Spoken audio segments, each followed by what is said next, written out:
começar a falar sobre eletromagnetismo. O que é o eletromagnetismo? O eletromagnetismo estuda as propriedades magnéticas e elétricas de um corpo. Nós vamos começar falando sobre ímãs e suas propriedades magnéticas. O que é o magnetismo? Como a gente observa esse fenômeno? O magnetismo ele é observado em algumas pedras que possuem essa propriedade magnética de atração de objetos de metal. Então, quando a gente tem um ímã natural, que a gente chama, esse ímã, essa pedra que possui essa característica magnética, ela vai atrair objetos de metal quando a gente aproxima um ímã de um objeto de metal. Então, eu não preciso encostar o meu ímã na minha argolinha de metal. Quando eu aproximo, a argolinha já sente essa atração e é atraída para o ímã. E aí, quando ela se encosta, ela fica grudada no ímã. Ímãs são objetos que possuem propriedades magnéticas que vão atrair corpos de metais para próximo deles. Esses ímãs, eles possuem algumas propriedades. Uma delas é que eles vão ter sempre dois polos, um polo norte e um polo sul. E quando a gente aproxima, então, esses polos iguais, um polo sul de um polo sul, esses polos iguais, eles vão se repelir, eles vão se afastar. Polos diferentes, um polo norte e um polo sul, vão se atrair. Então, esses ímãs, eles vão possuir sempre dois polos, um polo norte e um polo sul. Polos iguais sempre vão se repelir, então polo sul com polo sul se repele, polo norte com polo norte se repele e polos diferentes vão sempre se atrair. Polo sul com polo norte se atrai e vice-versa. Além dessa característica de ter dois polos diferentes e polos iguais se repelirem e polos diferentes se atraírem, existe uma propriedade chamada de inseparabilidade dos polos. Ou seja, se a gente pega um ímã e corta esse ímã ao meio, se a gente tenta separar o polo norte do polo sul, a gente não consegue. Se a gente pega um ímã e quebrar esse ímã em vários pedacinhos, a gente vai ter a formação de vários pequenos ímãs com polo norte e polo sul. Sempre que a gente divide um ímã, que a gente separa um ímã, que a gente quebra um ímã, a gente não tem a formação de um monopolo magnético. A gente não consegue, pelo menos até hoje, a gente não conseguiu observar um ímã que tivesse apenas um polo norte ou um polo sul. A gente sempre vai encontrar ímãs com dois polos, um polo norte e um polo sul. Então, é impossível separar um polo norte e um polo sul de um ímã. Não existe monopolos magnéticos. Os ímãs, então, esses materiais que possuem propriedades magnéticas, eles conseguem atrair objetos de metal mesmo que não haja aproximação, mesmo que eles não se toquem,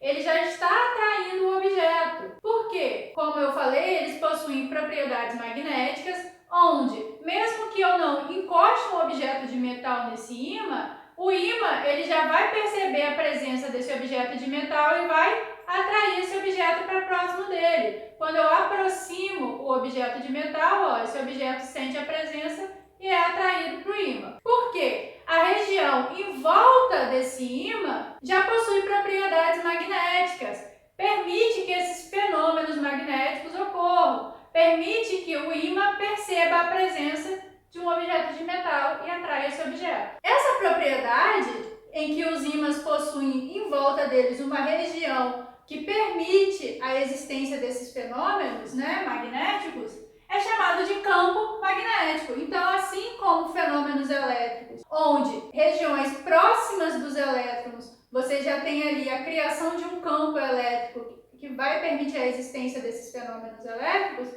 em objetos que possuem propriedades magnéticas, também vão ter próximos a ele uma região que vai ser chamada de campo magnético, onde ocorrem esses fenômenos magnéticos. Essa região próxima de um ímã vai possuir, então, essa característica de já sentir a presença de um objeto de metal e atrair para ele. Então, existe um campo magnético, existe uma força de atração que a gente vai ver um pouco mais à frente, que é chamada de força magnética.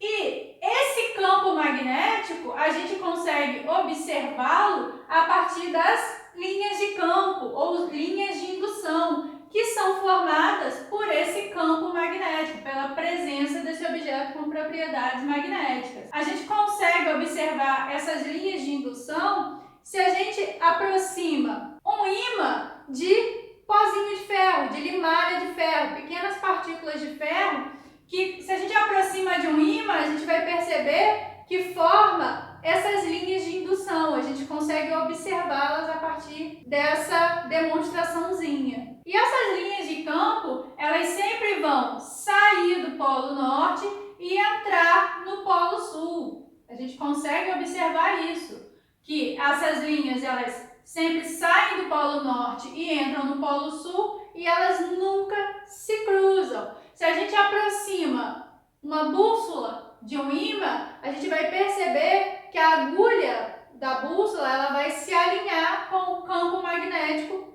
do ímã que está próximo a ela. O funcionamento da bússola é possível por conta das propriedades magnéticas da matéria, porque a agulha da bússola ela vai se alinhar com o campo magnético que estiver próximo a ela. A Terra, ela possui um campo magnético próprio. Ela funciona como se fosse um grande ímã e ela possui um polo magnético norte e um polo magnético sul. E a agulha de uma bússola, ela vai se alinhar com esse campo magnético da Terra e a gente vai, então, se orientar pela movimentação da agulha da bússola. Como eu falei no início, existem ímãs naturais que são produzidos a partir de rochas que possuem propriedades magnéticas, mas a gente também consegue produzir ímãs a partir do momento que a gente pega um fio condutor e aproxima de um ferro, por exemplo, um parafuso, e faz circular uma corrente, a gente tem ali a formação de um objeto com propriedades magnéticas. A gente consegue construir um eletroímã, que vai atrair objetos metálicos, que vai possuir um campo magnético. O campo magnético ele sempre vai estar tangente a essas linhas de campo. Então, o campo magnético ele é um vetor que sempre vai estar tangente às linhas de indução. Então, aqui eu tenho um campo magnético,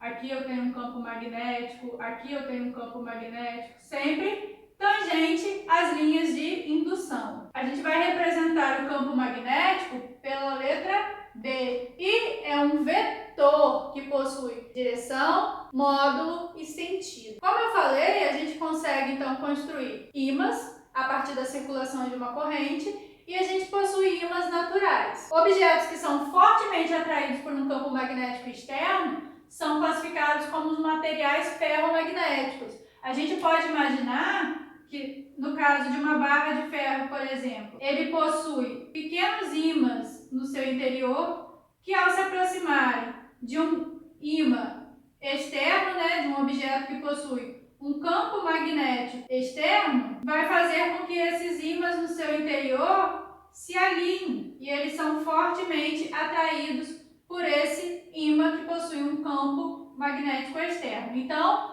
materiais que são fortemente atraídos por um campo magnético são chamados de materiais ferromagnéticos. Por exemplo, o ferro. Esses objetos que vão ser fortemente atraídos por um ímã, que são chamados de ferromagnéticos, são chamados assim por causa do ferro. Mas não é só o ferro que vai ser um material ferromagnético. O níquel também é um material que é fortemente atraído por campos magnéticos. O cobalto. Então, existem outros tipos de materiais metálicos que também são fortemente atraídos por um campo magnético externo. São os ferromagnéticos. Os paramagnéticos são os materiais que são fracamente atraídos por um ímã. Por exemplo, o alumínio. Se a gente aproxima um ímã de um alumínio, ele não vai ser atraído tão intensamente como um objeto de ferro, por exemplo, ou de níquel. Ele é fracamente atraído por esse ímã. A lateral aqui do meu quadro é de alumínio. Se eu aproximo o ímã da lateral, ele não vai atrair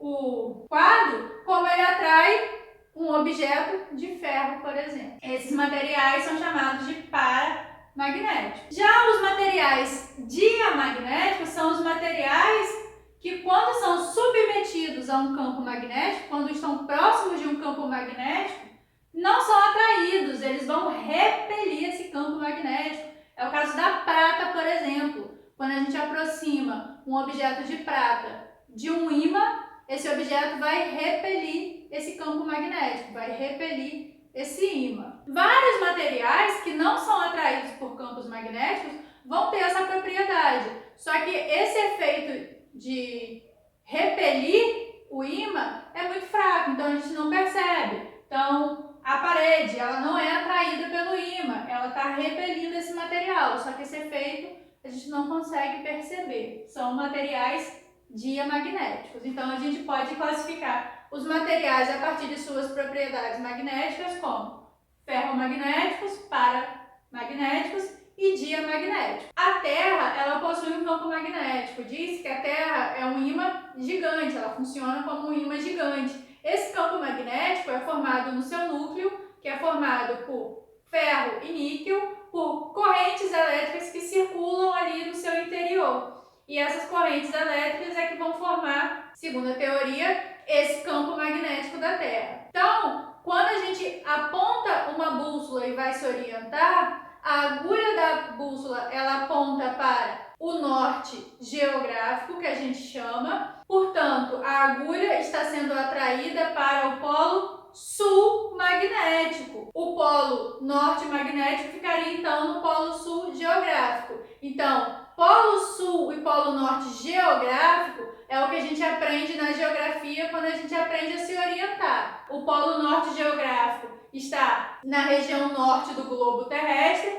o polo sul geográfico na região sul. Já o polo magnético do campo magnético da Terra é inverso aos polos geográficos. O polo sul magnético vai estar correspondendo ao polo norte geográfico e o polo norte magnético vai estar correspondendo ao polo sul geográfico. Então aqui a gente encerra esse vídeo sobre ímãs e suas propriedades magnéticas, o campo magnético e o campo magnético da Terra.